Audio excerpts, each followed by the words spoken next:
ቀን 17/08/2018 ለአማራ ፋኖ ብሔራዊ ንቅናቄ አፋብን ፖሊት ቢሮ ጉዳዩ ክስ ስለማቅረብ ከሳሽ ጣና ብርጌድ ተከሳሽ አርበኛ ደረጀ በላይና በስሩ በቅርቡ ያደራጃቸው ወንበዴዎች የክሱ ምክንያት የጣና ብርጌድ ዋና አዛዥ አርበኛ ሻለቃ ልባርጋቸው ሙጬ ከነ አጃቢው አርበኛ ቻሌ ካሴ በቀን 16/08/2018 ከቀኑ 9 ሰዓት ተኩል ጣቁሳ ወረዳ በአረማ ቀበሌ አቸራጎት ከድኩል 40 ወደ ሐሲል በሞተር ለስራ በጉዞ ላይ እያለ በአርበኛ ደረጀ በላይ ትዕዛዝ ሰጭነት በተደራጁ ወንበዴዎች በነ አንደበት ገበያው በነ አይቸው ሞላ በነ አትርሰው ወርቁ በነ በላይ ዋቢ እና በነ ልሳን አያነው በእነዚህ እና ግብረ አበሮቹ በአሰቃቂና ዘግናይ ሁኔታ እንዲገደሉ በመደረጉ አርበኛ ልባርጋቸው ሙጬ እና አርበኛ ቻሌ ካሴ ለመገደላቸው ዋና ምክንያቶች አንደኛ በአሊ ሰፈር ቀጠና ወንበዴዎችን ለምን አደራጀ ብሎ መቃወሙ። ለምሳሌ በቀጠናው የተገደሉ ንጹሃን ብዛት 4 ሲቪል 2 የፋኖ አባል በድምሩ 6 የሞቱ የተገደሉ የቆሰሉ 5 የንጹህ አርሶ አደር መሳሪያ 47 መሳሪያ ለምን ይወሰዳል ብሎ መቃወሙ። በሰሪ ቀጠና እነሲሳይ ገዛኸኝ የተባሉ ወንበዴዎችን ለምን በህገወጥ መንገድ አደራጀ ብሎ መቃወሙ። በቀጠናው የተሰሩ ወንጀሎች ሰቢ ማለት ነው 2 የፋኖ አባላት መገደላቸውን መቃወሙ። እነዚህ ልጆች ተቆጧቸው። እንተዋወቃለን። ምንም ሐሳብ የሌላቸው ስራ የሌላቸው የቦዘኔዎች ስብስብ እንደሆኑ ምን አጣን ብላችሁ ነው ደብረታቦር የሚወድመው፣ ጋይንት የሚወድመው፣ ስማዳ የሚወድመው?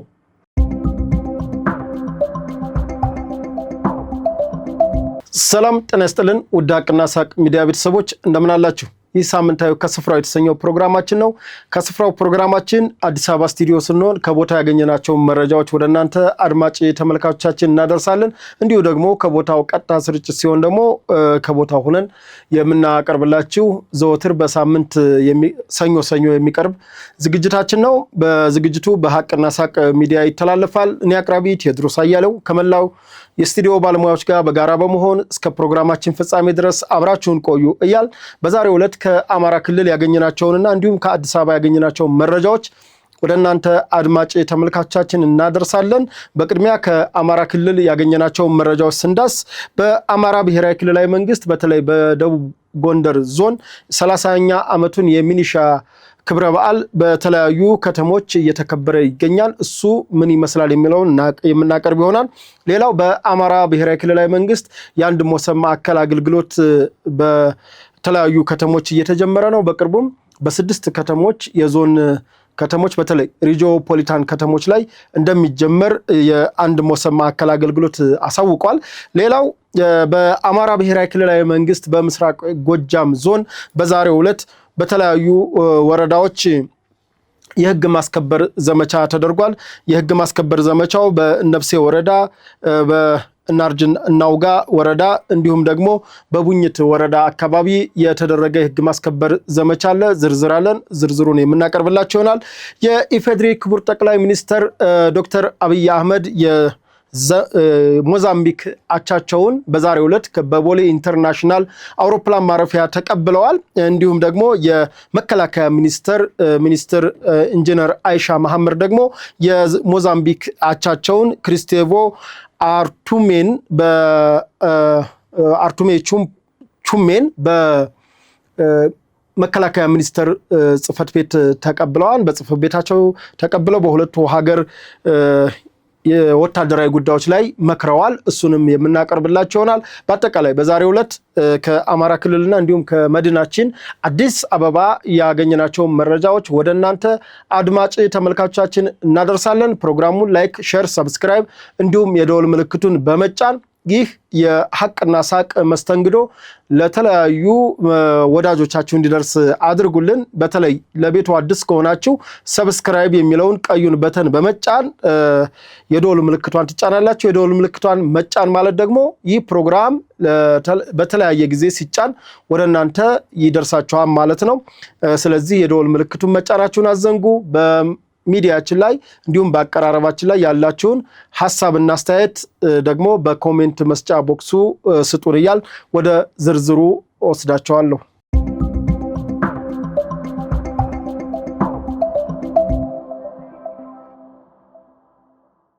መልካም። በቅድሚያ ያደረኩት እንግዲህ በአማራ ብሔራዊ ክልላዊ መንግስት በደቡብ ጎንደር ዞን በሁሉም ወረዳዎች የህግ ማስከበር ዘመቻው ማለትም አካል የሆኑት የሚኒሻ 30ኛ ዓመት የምስረታ በዓል እየተከበረ ይገኛል። የሚኒሻ የ30ኛ ዓመት የክብረ በዓል እየተከበረ የሚገኝባቸው ከተሞች በደቡብ ጎንደር በንፋስ መውጫ እንዲሁም ደግሞ በኪንፋዝ ወረዳ አካባቢ ኪንፋዝ በገላ ወረዳ አካባቢ እየተከበረ ይገኛል። የሚኒሻ ስልጠና በሚከበርበት ጊዜ ማለትም ሚኒሻ እንግዲህ በአማራ ብሔራዊ ክልላዊ መንግስት ከአድማ መከላከል በመቀጠል ዘመቻ እንዲሁም አካባቢያቸውን በመጠበቅ ዘመቻን ከመከላከያ ሰራዊታችን በመቀበል ህግ ማስከበር ዘመቻውን በቀጥታ የሚሳተፍ ኃይል ነው። የሚኒሻ እንደሚታወቀው በኢትዮጵያ ታሪካችን ደግሞ በተለይ የኡጋደኑ የሚኒሻ ታሪክ ሲነሳ የዛሬ 1969 ዓ.ም ጀምሮ እናት ሀገር ጥሪ ከቀረበበት ጊዜ ጀምሮ በኢትዮጵያ ታሪክ ትልቅ ጉልህ ድርሻ ያለው ነው። ሚኒሻ ኢትዮጵያን ከመፍረስ የታደገ ሰራዊት ነው። እንዲሁም አሁን ባለው ወቅታዊ ሁኔታ በአማራ ክልልም ይሁን በኦሮሚያ ክልል በተለያዩ አካባቢዎች የሚኒሻ ስልጠና ይሰጣል። ሚኒሻዎች አለው ከክልሉ አድማ መከላከል በመቀጠል በሁለተኛ ረድፍ የህግ ማስከበር ዘመቻውን በመስዋዕትነት ያስከበሩ ይገኛሉ። በአማራ ክልል እንግዲህ በደቡብ ጎንደር ዞን በተለይ ባሳለፍነው በየካቲት እና መጋቢት ወር ትልቅ መስዋዕትነትን በመክፈል ከአድማ መከላከሉ በመቀጠል ትልቅ መስዋዕትነትን ከፍለዋል። ከክልሉ ኃይል ማለት ነው። እንግዲህ በዛሬው ዕለት በደብረታቦር በደቡብ ጎንደር ዋና ከተማ ደብረታቦር ከተማ እንዲሁም ደግሞ በንፋስ መውጫ ጋይንት ከተማ እንዲሁም በስማዳ በኪንፋዝ አካባቢ የሚኒሻ 30ኛ ዓመት እየተከበረ ይገኛል። የሚኒሻ 30ኛ ዓመት መከበሩን አስመልክቶ ህብረተሰቡ ይፋዊ እውቅና በተለይ በጋይንት በተደረገው የእውቅና ክብረ በዓል ዝግጅት የሀገር ሽማግሌዎች፣ አባት አርበኞች እንዲሁም ደግሞ የከተማው እናቶች ተገኝተው ለሚኒሻ ያላቸውን ክብር ገልጸዋል። ይሄ ለሚኒሻችን ትልቅ ሞራል የሚሰጥ ነው። ሚኒሻ የኢትዮጵያ ጋሻ በሁሉም የክልሎች ከአድማ መከላከል በመቀጠል ትልቁን መስዋዕትነትና ህግ ማስከበር ዘመቻን እየታገሉ የሚገኙት ሚኒሻዎች ናቸውና ሁላችንም ለሚኒሻዎች ትልቅ ክብር እንድንሰጥ እያልኩኝ በደቡብ ጎንደር የሚኒሻ 30ኛ ዓመት በደማቅ ሁኔታ ስለተከበረ እያከበራችሁ የምትገኙ የሚኒሻ አባላት እንኳን ለ30ኛ ዓመት የምስረታ በዓላችሁ በሰላም አደረሳችሁ ማለት እንወዳለን። ከሐቅና ሳቅ ሚዲያ ወደ ሌሎች መረጃዎች ልውሰዳችሁ።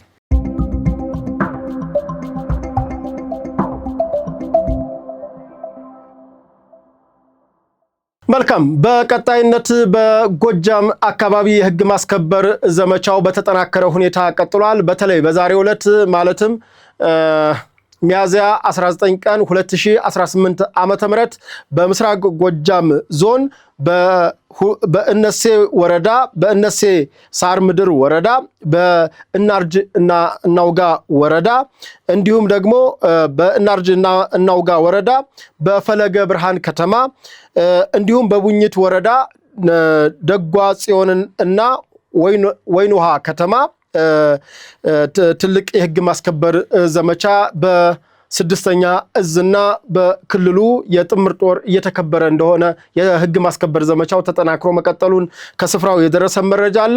በዚሁ በተያያዘ በቋሪትና በተለይ በባህር ዳር ዙሪያ አካባቢ መሽጎ ይሄ ጸረ ሰላም ቡድን በተለይ የሻቢያና የወያኔ መንገድ ጠራጊ የሆነው የናስረስ ማሬ ቡድን በምስራቅ እዝ አይቀጡ ቅጣት መቀጣቱን እንዲሁ ከስፍራው የደረሰ መረጃ አለ። በአጠቃላይ በጣም ብዙ ድሎች ተገኝተዋል። ድል የምንለው እኛ ይሄ ዘራፊ ወንበዴ ሽፍታ ቡድን ማህበረሰቡን እንዳያሰቃይ ጀግና የኢትዮጵያ መከላከያ ሰራዊታችን በሎጂስቲኩን አግኝቶ ሲያወድም እንዲሁም ደግሞ የሚገለገልባቸውን የጦር መሳሪያዎች እንዲሁም አካባቢዎች አስለቅቆ በሚይዝ ጊዜ ነው ድል የምንለው። ከህዝብ አንጻር እንደሆነ እንድትረዱ አድማጭ ተመልካቾቻችን እንጠቁማለን። በዚህም እንግዲህ የሰሜን ማለት የምስራቅ እዝ በባህር ዳር ዙሪያ አካባቢ የሚገኘውን የህግ ማስከበር ዘመቻ በስፋት እያከናወነ ይገኛል። በነገራችን ላይ ደቡብ ጎንደር ዞንም አጠቃላይ የምስራቅ እዝ የህግ ማስከበር ዘመቻውን የሚያከናውነው በበላይነት መከላከያ ስለሆነ መከላከያችን መሆኑን ማስገንዘብ እንፈልጋለን። እንግዲህ በምስራቅ ጎጃም በተለያዩ ወረዳዎች ተጨባጭ የሆኑ ድሎች ተገኝተዋል።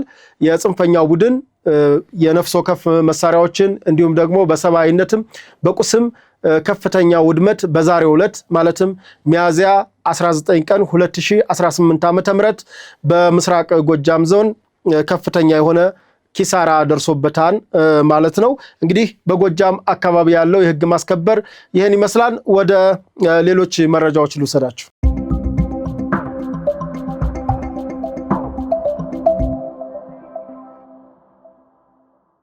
መልካም ዲጂታል ኢትዮጵያን እውን እናደርጋለን የሚለው መርሃ ግብር በአማራ ብሔራዊ ክልላዊ መንግስት በተለያዩ ከተሞች በተለይ የዲጂታል ኢትዮጵያ ግብ ከሆነው አንዱ የአንድ ማዕከል አገልግሎት በተለያዩ ከተሞች እየተከፈተ ይገኛል። በዛሬው ዕለት አራተኛው የሞሰብ አንድ ማዕከል አገልግሎት ተከፍቷል። ከዚህ በኋላ በተለያዩ ከተሞች ማለትም በ6 ሪጂኦፖሊታንና የዞን ዋና ከተሞች እንደሚከፈቱ ለማወቅ ችለናል።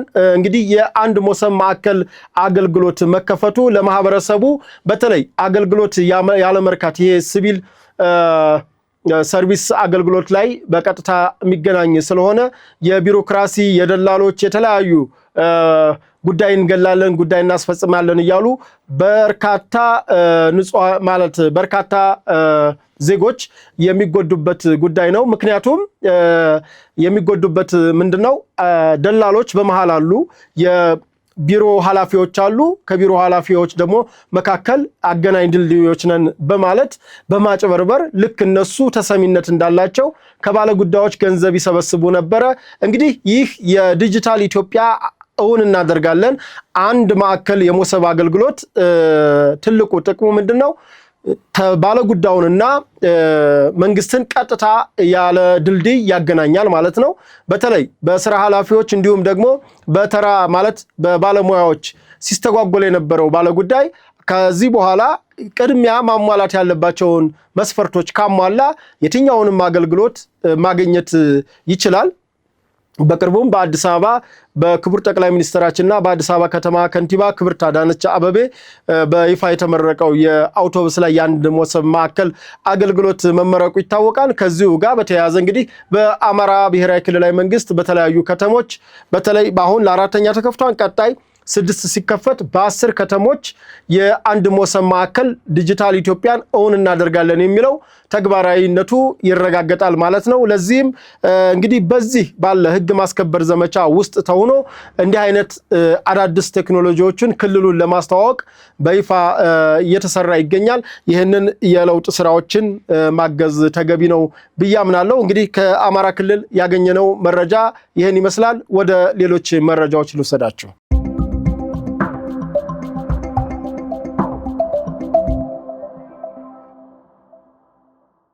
መልካም በቀጣይነት የምወስዳችሁ በጎንደር ከተማ የሲቪል አመራሮችን እንዲሁም ሲቪል ሰዎችን ለማጥቃት የገቡ ታጣቂዎች ተይዘዋል።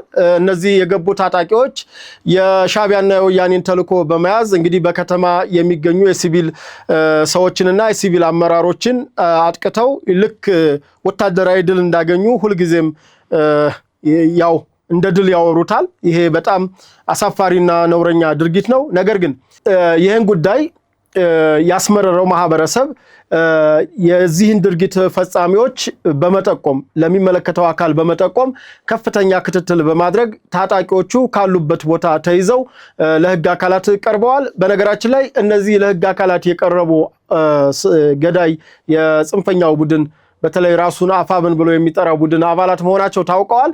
እነዚህ አባላቶች በሰጡት ቃል የተሰጣቸውን ተልዕኮ ለመፈጸም ምንም ጊዜ እንዳልቀራቸውና የሚያስፈልጋቸውን የመሳሪያ እንዲሁም የተተኳሽ ግብአት ካገኙ በኋላ ባልጠበቁት ሁኔታ ህግ አካላት በቁጥጥር ስር መዋላቸውን ከተያዙ በኋላ አሳውቀዋል።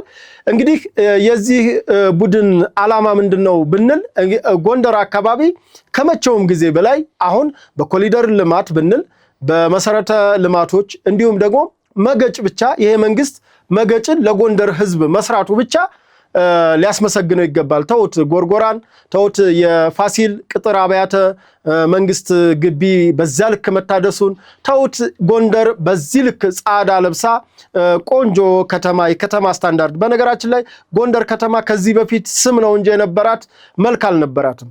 መልኳን ያወጣው አሁን ያለው መንግስት መንገዶች ሰርቶ የኮሪዶር መብራቶችን ሰርቶ አንዳንዴ መስቀል አደባባይ ላይ ያለውን ሁኔታ ሳይው ልክ ከአዲስ አበባው መስቀል አደባባይ ጋር ፎቶ ሳይ ደናገራለሁ። የተወሰነ እንትን ካልኩ በኋላ ነው ራሱ የምለየው የጎንደርና የጎንደሩን መስቀል አደባባይና የአዲስ አበባውን መስቀል አደባባይ ማለት ነውና በዚህ ልክ አዲስ አበባን አስመስሎ የሰራትን መንግስትና መሪዎችን በዚህ ልክ ለግል ጥቅምና ለግል ስልጣን እንዲሁም ስልጣን ቢሰጣቸው ከትምህርት ዝግጅትም እንበል ከአይምሮ ንቃተ ህሊናም እንበል ከምንም ሊያደርጉ ሊፈጥሩ የማይችሉ ሰዎች ናቸው ጎንደርን እያመሱ የሚገኙት። በዚህ አጋጣሚ ግን እኔ የጎንደር ምሁራኖች የት ገብታችሁ ነው? ቢያንስ በመናውቀው በሀገር ዳኛ በሀገር ሽማግሌ በሃይማኖት አባቶች ምን አለበት ብትሸመግሏቸው እነዚህን ሰዎች። እኔ ጎንደር በዚህ ልክ አምራ ተውባ አላየሁም። ተውት የከተማውን የመገጭ ግድብ የጎርጎራ እንግዲህ ታሪክ አለው።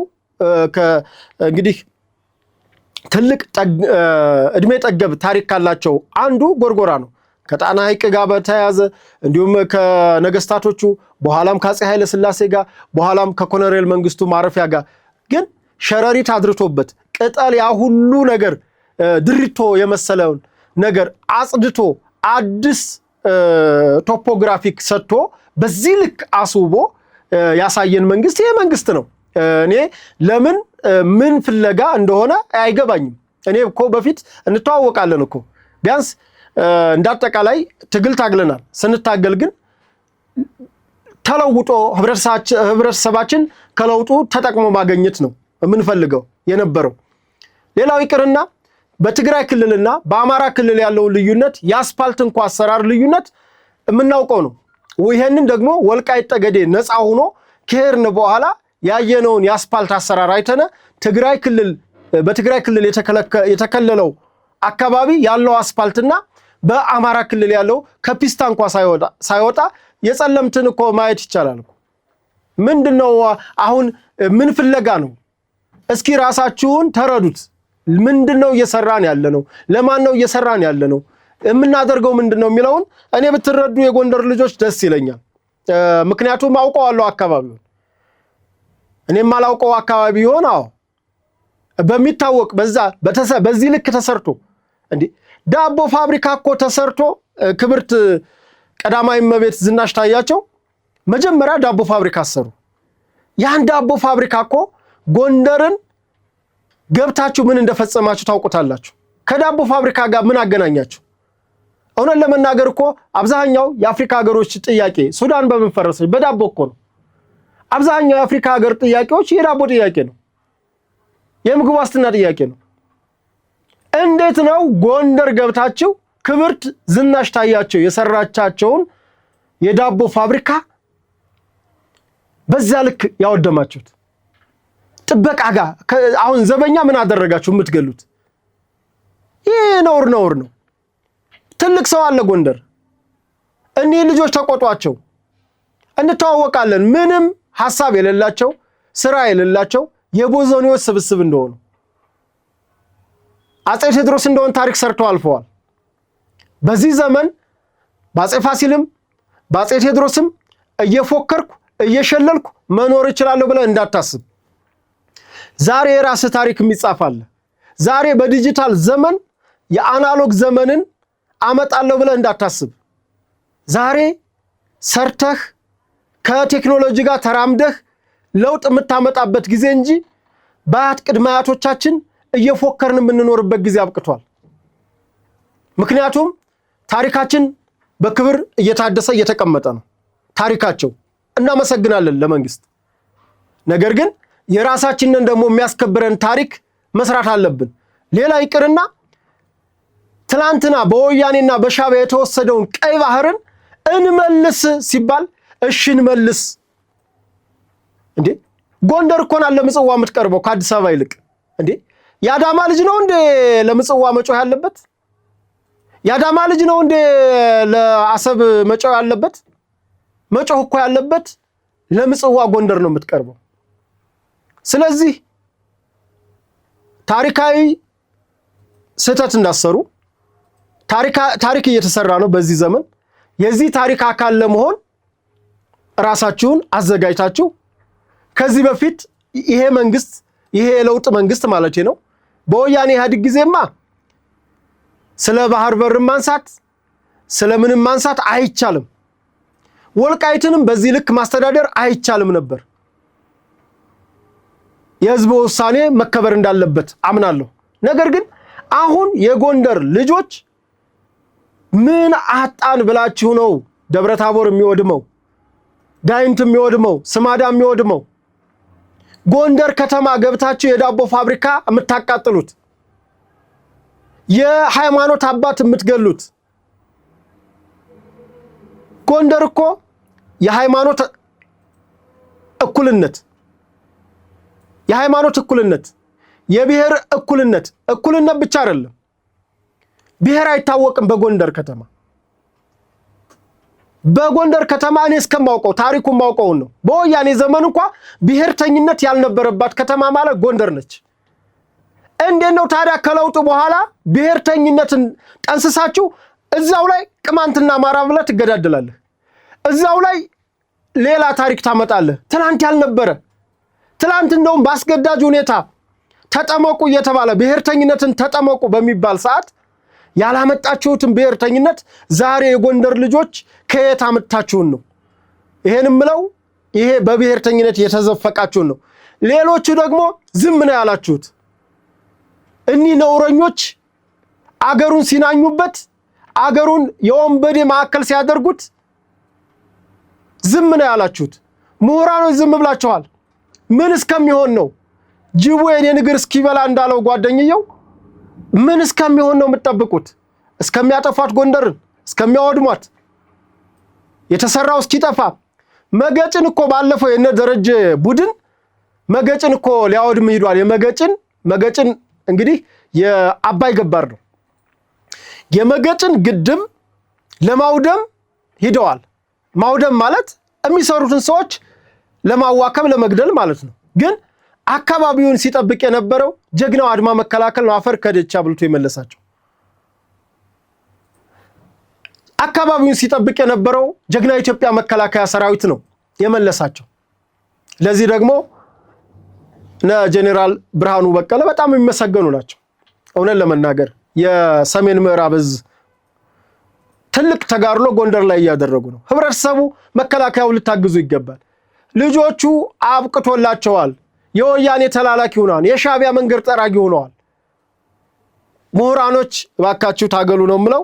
በተረፈ ከዚህ በመቀጠል እንግዲህ ይድረስ ብለው የጽንፈኛው ቡድን አባላት ሳይዋሃዱ ተዋህርነ ከዚህ በኋላ የአማራ ችግር አለቀለት ያሉን የጽንፈኛው ቡድን አባላት ይድረስ ያሉትን ቪዲዮ እንጋብዛቸዋለን። ቪዲዮውን ተመልክተን ወደ ሌላ መረጃዎቻችን እንገባለን።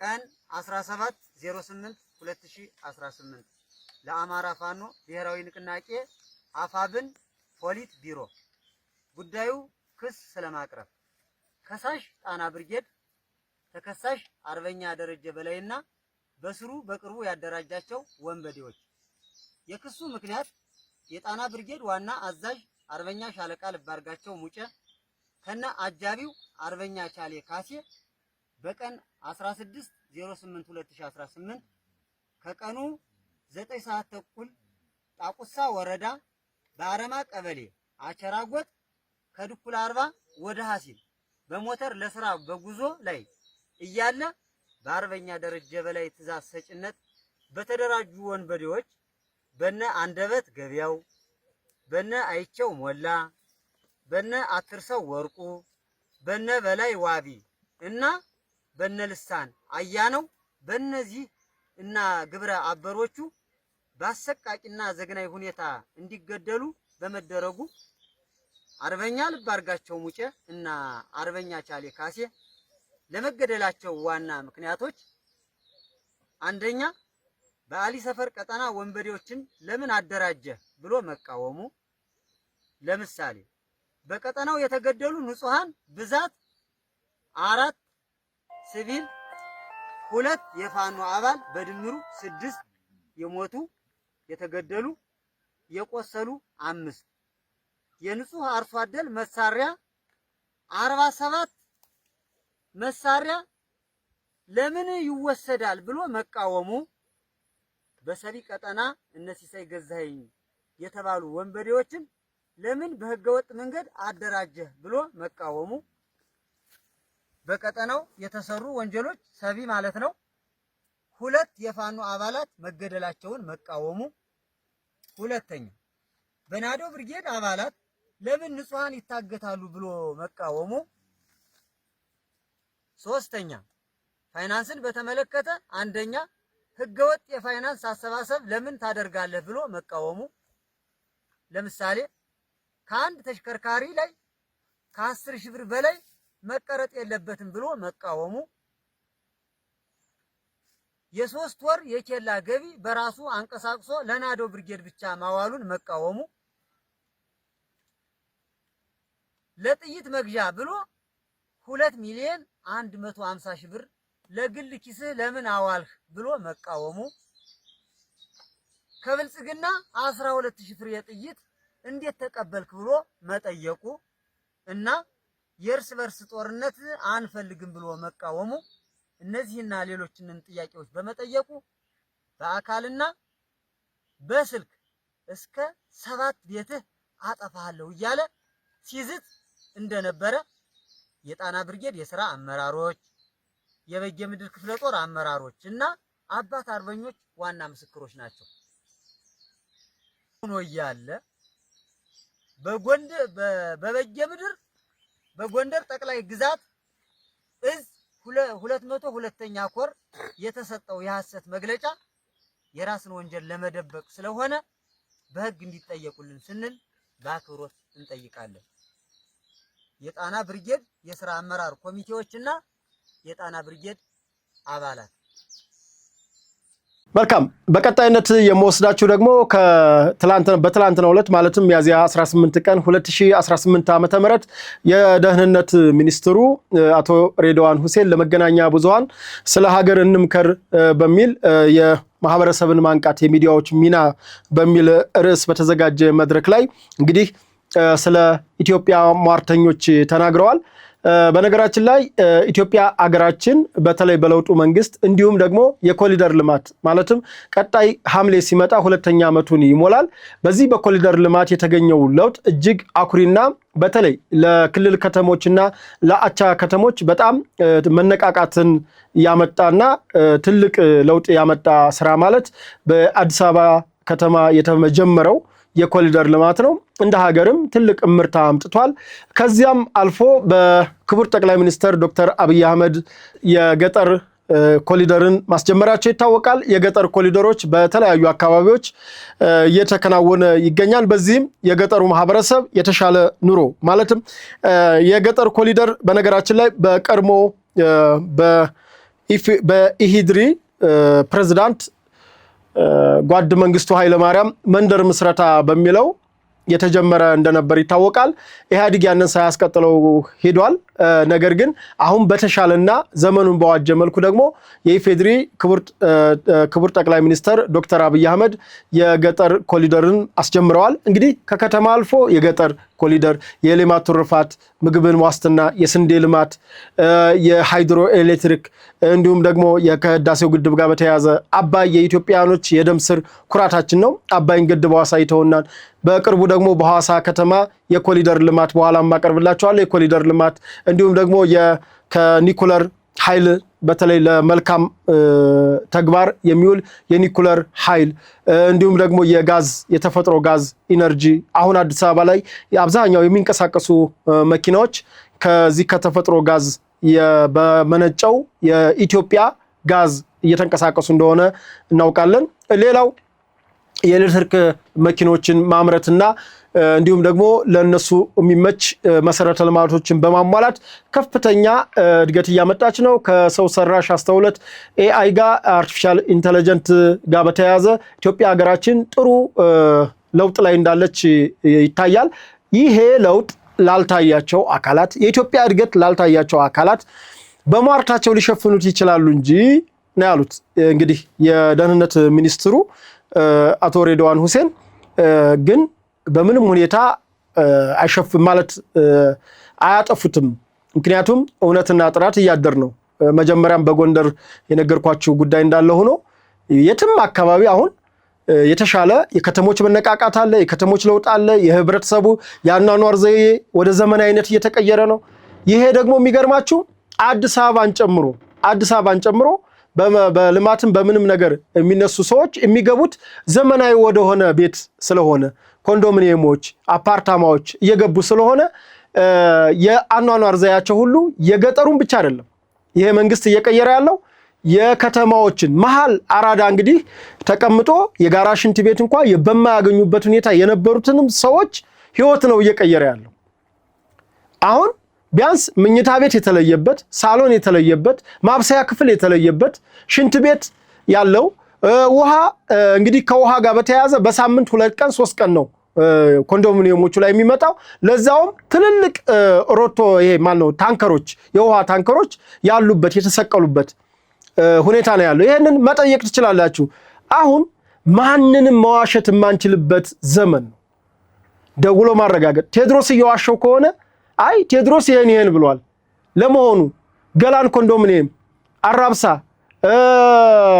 ሌሎች አካባቢዎች እንግዲህ ከዚህ ከመልሶ ማልማት ጋር ተያይዞ ከኮሪደር ልማት ጋር ተያይዞ የተነሱ ሰዎችን ያረፉባቸውን አካባቢዎች በሳምንት ስንት ጊዜ ይመጣል? የሚያነሷቸው ጥያቄዎች አሉ። በእርግጥ እንግዲህ እነዛን ጥያቄዎች ለሚመለከተው አካልም እያደረስን እንገኛለን እንደሚዲያ። ይሄ ማንም የተሟላ ኑሮ በኢትዮጵያ አይደለም በዓለም ላይ አይኖርም። ግን እንደ ቤት አኗኗር ሶፋ ባለው የተሟላ ሳሎን ባለው የተሟላ ምኝታ የተሟላ ዕቃ ቤት ምንድነው? እስቲ አሁን ገላን ኮንዶሚኒየም ያረፉትን ወይም አራብሳ ያረፉትን ምንድነው የጎደለባቸው?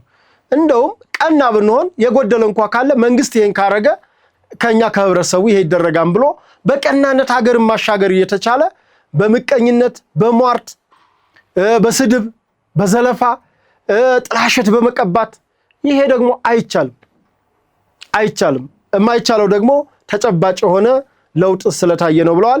እንግዲህ የክቡር የደህንነት ሚኒስትር አቶ ሬድዋን ሁሴንን ንግግር አስከትለን ወደ ሌሎች መረጃዎች ወስዳቸዋለሁ። ሰከን ማለት ለማህበረሰብ መስራት ኃላፊነት መውሰድ ፈተናው እየበዛ ሐሰት፣ ለቅሶ፣ ሟርት በቀላሉ ገበያ የሚያገኝበት መድረክ ውስጥ ነው ያለነው። ስለዚህ እውነት ባለቤት ከሌላት፣ አጋሽ ከሌላት፣ ኮትኳች ከሌላት፣ የሚንከባከላት የምትደፈቀበት ሁኔታ አለ። ለጊዜውም ቢሆን እውነት እንዲወጣ፣ እድገት እንዲወጣ፣ ተስፋ ማህበረሰብ እንዲያጭር፣ ጉድለቶች ደግሞ በልካቸው ተመዝነው እንዲታረሙ እንዲከረከሙ ማድረግ የሚያስችል የማህበረሰቡ መሰረት ላይ ያላችሁ ከመሆኑ ጋር ተያይዞ ማህበረሰቡ ለእውነትም እንዲጋለጥ ፈተናዎቹንም ራሱ እንዲጋፈጥ እገዛዎቹም በተባበረ አቅሙ ተደራጅተው አቅሙን እንዲያጎለበት የሚያስችል ስራ መስራት ያስፈልገናል። ይህን ለማድረግ ደግሞ በየወቅቱ ጥናት፣ በየወቅቱ ድጋፍ፣ በየወቅቱ ስልጠና ያለንን ደግሞ አቅም አስተሳስረን ተጋርተን ማደግ የሚገባን ጊዜ ይሆናል ማለት ነው።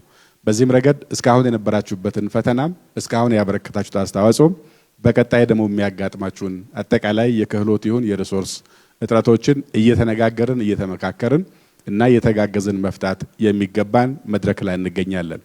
ኢትዮጵያ በተለይ ከለውጡ ወዲህ በፊት ከነበሩ ተሞክሮች ይበልጥ እንደ አሴት በመውሰድ እንደ በረከት በመውሰድ የነበሩ ጉድለቶቹን ደግሞ እየከረከሙ እያደጉ በማሻሻል ያለች ሀገር ሆናለች። ይሄ በዲሞክራሲው ረገድም በሚዲያ ስፔሱም በልማት አቅጣጫም በአገር አታይና እይታም ረገድ የተሻለ ወደ ማዕከል የሚመጣ ግን ወደ ላይ የሚያይ በዚህ ምክንያት እያንዳንዱን ችግር የሚቀርፍ ግን እያንዳንዱን ጸጋ የሚያጎለበት ይሄም ሆነው አዳዲስ እና የአገሪቱን ከፍታዎችን የሚያጎለብቱ የኢኮኖሚ የማህበራዊ እና የዲሞክራሲ አቅጣጫዎችን መከተል ላይ ትገኛለች። ይሄ ባለቤት ይፈልጋል፣ ተንከባካቢ ይፈልጋል፣ አጋዥ ይፈልጋል፣ የሚናበብና የሚያስተጋባ ሚዲያ ያስፈልገዋል። በግል የምናደርገውም እንደ ተቋም የምናደርገውም ጥረታችን አንድ ላይ ተሰናስሎ ነው ኢትዮጵያን ወደሚመጥናት ከፍታ ለመውሰድ የሚያስችለን። የኢትዮጵያ ከፍ ማለት የሚያቅለሸልሸውም የሚያስመልሰው ሰውም ይኖራል እና ቅርሻቱን ባየን ቁጥር ኢትዮጵያ የግድ ተጎዳች አይደለም የሆነው። ከፍታው ካልቻለ መነሳቱ ካልቻለ ስፋቱን መዋጥ ካቃተው የተለጠጠ የተወጠረ የሚበጠስ የሚመስለው ይኖራል። በዚህ ልክ በገለጸው መንገድ ባሰበው መንገድ በተመኘው መንገድ በተመቸው መንገድ አለመሄዱን የሁሉም አለመመቸት አድርገው ሚያ ይኖራል። አንዳንዴም ሰው ኢትዮጵያን በራሱ ወገብ አስሯት እንደሚዞር አድርጎ የሚያስብ ሰውም ይኖራል። ስለዚህ ሲተኛ ምተኛ ሲያለቅስ ምታለቅስ አድርጎም ይወስዳል። ያ እንዳልሆነ ግን እናንተ ናችሁ ማሳያዎቹ። የኢትዮጵያ የተለያዩ ማህበረሰቦች ፍላጎቶች፣ ዊዝደሞች፣ ጥበቦች፣ የተከማቹ ዕውቀቶች፣ ተስፋዎች፣ ተግዳሮቶች ምን እንደሆኑ የሚንጸባረቀው እናንተ በምትመሩት በምታገለግሉት ማህበረሰብ ይሆናል ማለት ነው። እዚህ ማህበረሰብ ውስጥ ያለ እያንዳንዱ አስተዋጽኦ ተደምሮ ኢትዮጵያን ሙሉ ያረጋታል። እናንተ መገለጫውም ናችሁ እና ማስዋቢያና ማሳደጊያውም ናችሁ።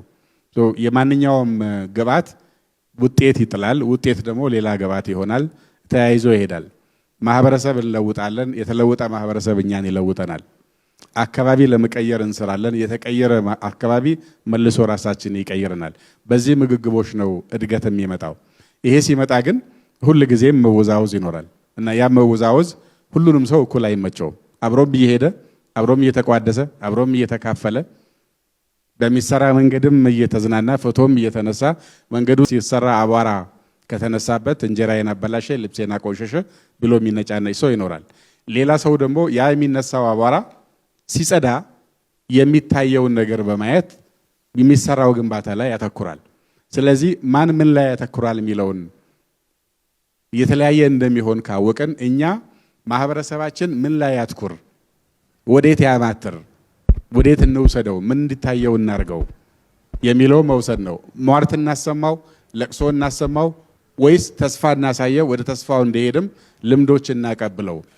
አገሮች ያደጉበት እየተላላጡ ከፍ ያሉበት አሁን ምንቀናባቸው ምንድባቸው አገሮች የደረሱበትን ወስደን ማህበረሰባችን ደግሞ ለዘመናት የነበረበትን እያሳየ ነው።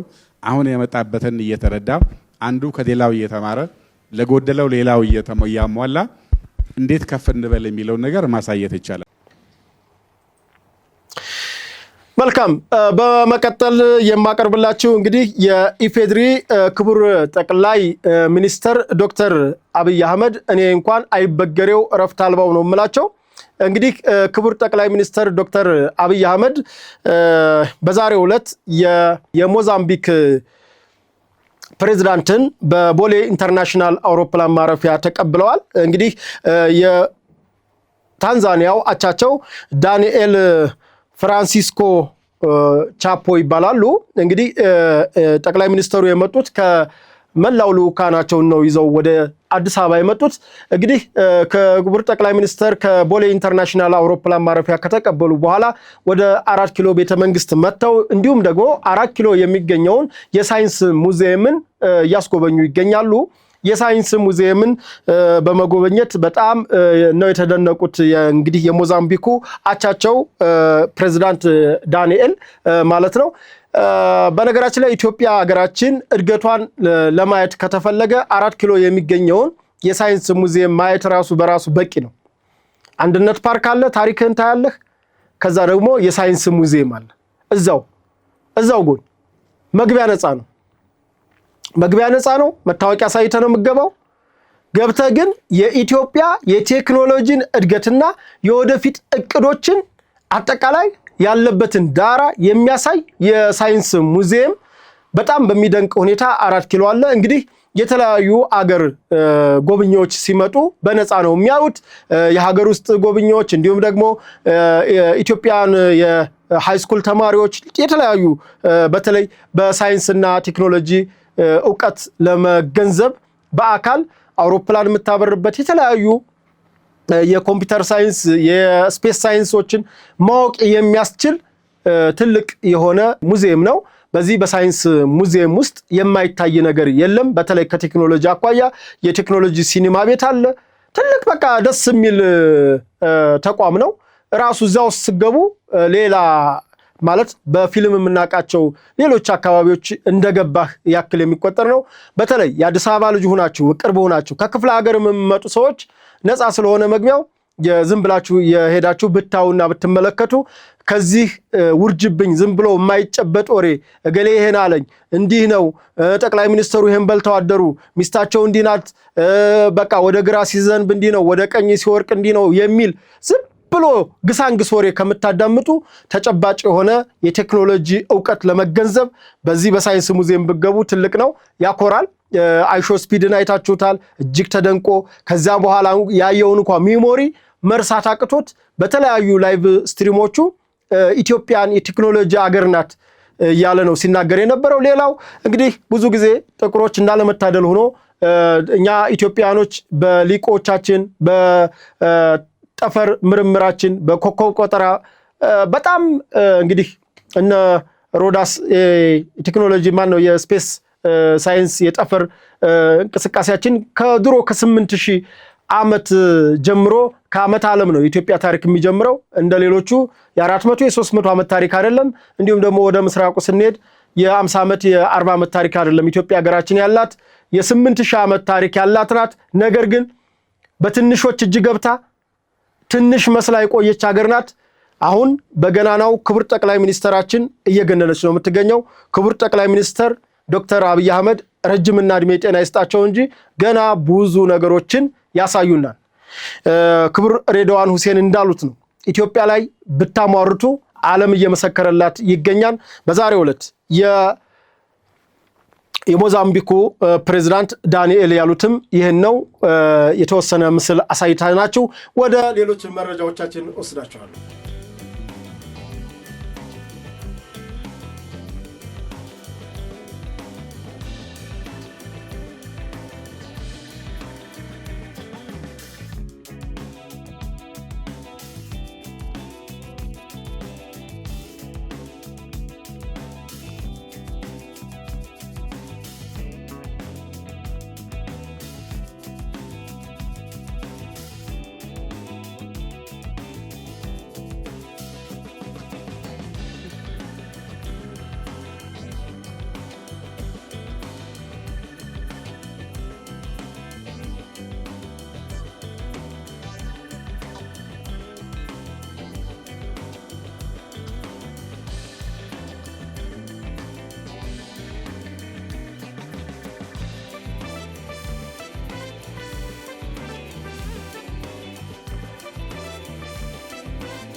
በቀጣይነት የምወስዳችሁ ደግሞ የመጨረሻ ዝግጅታችን ነው። የኢፌድሪ መከላከያ ሚኒስትር ኢንጂነር አይሻ መሐመድ የሞዛምቢክ አቻቸውን በጽህፈት ቤታቸው ተቀብለው አነጋግረዋል።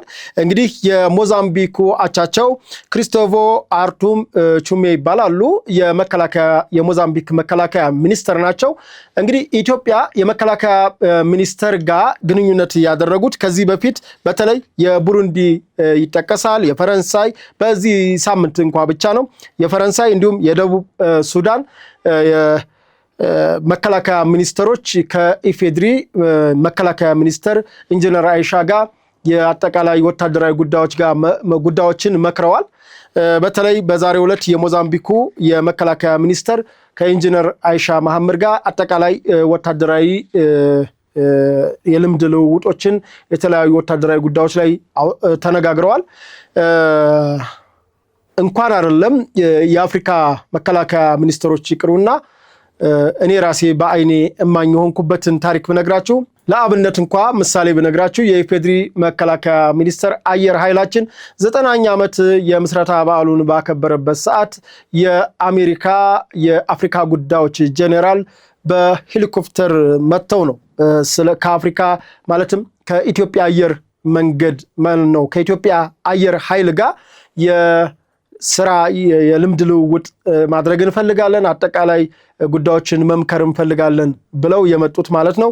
እንግዲህ ይሄ የአየር ኃይላችን ትርኢት ዓለም አቀፍ ትኩረቶችን ስቦ የነበረ በዓለም አቀፍ መገናኛ ብዙሃኖች ጋር ትኩረትን ያገኘ የአየር ኃይል የ90ኛ ዓመት አከባበር ነበር። የአሜሪካኖችን እንኳን የሳበ ነው እና እንደውም ትልቅ ደማቅ ሁኔታ ሊከበር ነበረ። አሁን ይሄ የሆርሙዝ ከመምጣቱ በፊት እንዲሁ የተወሰነች ገጭጓ ስለነበረ አብረው ተሳታፊ ሊሆኑ የነበሩ አገራት ሳይገኙ ቀርተዋል ማለት ነው። ነገር ግን እንደዛም ብሎ አየር ኃይላችን ዓለም አቀፍ ትኩረቱን በደማቅ ሁኔታ ስቧል። እንዲሁም አየር ኃይላችን ያለበትን ደረጃ ያሳወቀበት እንዲሁም በዓለም ደረጃ ትልቅ ታሪክ ያላት የኮሪያ ዘማች የኮንጎ ዘማች እየተባለ የሚነገረው ሁሉ ከአድዋ ጀምሮ የኢትዮጵያ የወታደራዊ ታሪኳ ትልቅ ስም ካሰጧት አንዱ ነው። ሌላው የኢትዮጵያ ሰራዊት እንደሚታወቀው የአፈጻጸምና ተልእኮን የመፈጸም ችግር የለበትም። በሄደባቸውም የሰላም ማስከበርም ይሁን ግዳጆች የመወጣት ችግር የሌለበት ጠንካራ ሰራዊት የገነባች አገር እንደመሆኗ ምንጊዜም የበላይነት አላት። አሁን ግን በተለይ ከቴክኖሎጂ ጋር በማስተሳሰር በተለይ የኤሌክትሮ ዋርፌር 3D የአገልግሎት ማለት 3D ውጊያ አገልግሎቶችን በመስጠትም ደረጃ ኢትዮጵያ ሀገራችን ከሌሎች የአፍሪካ ሀገሮች ቀደምት እንድትሆን ያደረጋት ሲሆን ከመከላከያ ሰራዊታችን በጥቂት ሀገሮች የአፍሪካ ሀገሮች ኢኮኖሚካሊ ነው ብልጫውም እሱም ስነ ልቦና አይደለም ሌላም ነገር አይደለም። እሱ ደግሞ ኢኮኖሚ ስንገነባ የተሻለ መሳሪያዎችን እየታጠቅንና ራሳችንን ያደራጀን በምንሄድበት ጊዜ ወደብ የባህር በር ባገኘንበት ሰዓት ደግሞ አጠቃላይ ሚኒስትሮቻችንን በጠበቅንበት ሰዓት ደግሞ ትልቅ የተቋም ሪፎርም እንደሚደረግ አሁንም ደግሞ በተለይ ከለውጡ መንግስት በኋላ ተቋማዊ ለውጥ ካመጡት አንዱ የመከላከያ ሚኒስተር ነው። ለዚህ ደግሞ ከበላይ እስከ በታች ሹሞች በትልቁ ስራ እየሰሩ ይገኛሉ። አዳዲስ ተቋማት በተለይ እንደ ባህር ኃይል እንደ አየር ኃይል ልዩ ዘመቻ ራሱን ሪፎርም ካደረገ የምድር ኃይሉ እንዳለ ሆኖ የነበሩትን መሳሪያዎች በራሳችን ልጆች የተሻለ ሌቭል በማሳደግ ደረጃቸውን በጠበቀ መልኩ በማሳደግ በራሳችን ልጆች ስራዎች እየተሰሩ ነው የሚገኙት። ድሮን እናመርታለን፣ አጥፍቶ ጠፊ ድሮን እናመርታለን። በርካታ ስራዎችን እየሰራን እንገኛለን። ይሄ ማለት ለሀገር ትልቅ ሀብት ነው። ነገ ደግሞ የተሻለ መከላከያ ተገንብቶ አፍሪካን አይደለም ለዓለም አስፈሪ እንዲሁም ጠባቂ የሆነ አስፈሪ ማለት በሁለት መልኩ ይገለጻል። ሂደን የምንኖር ሳይሆን ነገር ግን እኛን ለመውጋት እኛን ለመተናኮስ ለሚያስቡ ጠላቶች ደጋግመው እንዲያስቡ የሚያደርግ ሰራዊት ምንገነባ ይሆናል ማለት ነው። አሁን ያለን የሰራዊት አቅምም ከፍተኛ ነው። የተለያዩ የበዓላት ምርቃት ላይ እንዳያችሁት ነው። በቅርቡም የባህር ኃይላችን የምስረታ በዓሉን ያከብራል። እንግዲህ እሱንም ደግሞ ከቦታው ተገኝተን የምናቀርብላችሁ ይሆናል። የዛሬውን የሚያዝያ 19 ቀን 2018 ዓ.ም ከአዲስ አበባ ስቱዲዮ ከስፍራው ዝግጅት አዘጋጅቼ ያቀረብኩላችሁ እኔ ቴዎድሮስ አያሌው ከመላው የስቱዲዮ ባለሙያዎች ጋር በጋራ በመሆን የዛሬውን ፕሮግራማችን በዚህ መልኩ ፈጽመናል። ሳምንት በሌላ ዝግጅት በሌላ ፕሮግራም እስከምንገናኝ ሰላም ቆዩን እያል መነሻችንም መድረሻችንም ኢትዮጵያ ይላችኋል። ይሄ የሐቅና ሳቅ መልእክት ነው። ሀቅና ሳቅን ደግፉ። ባቤ ትክቾ ባበበ ቶላ ቀጥታ ስርጭት እየተገኛችሁ ሚዲያችንን አሳድጉ፣ ሚዲያችንን ደግፉ እንላለን። ፕሮግራሙን ላይክ፣ ሼር፣ ሰብስክራይብ እንዲሁም የደወል ምልክቱን ተጫኑ እያልን በኮሜንት መስጫ ቦክሱ ላይ ደግሞ ሐሳባችሁን ስጡ እያልን የዛሬውን ፕሮግራማችን ላይ እዚህ ላይ ፈጽመናል። ሰላም ቆዩ።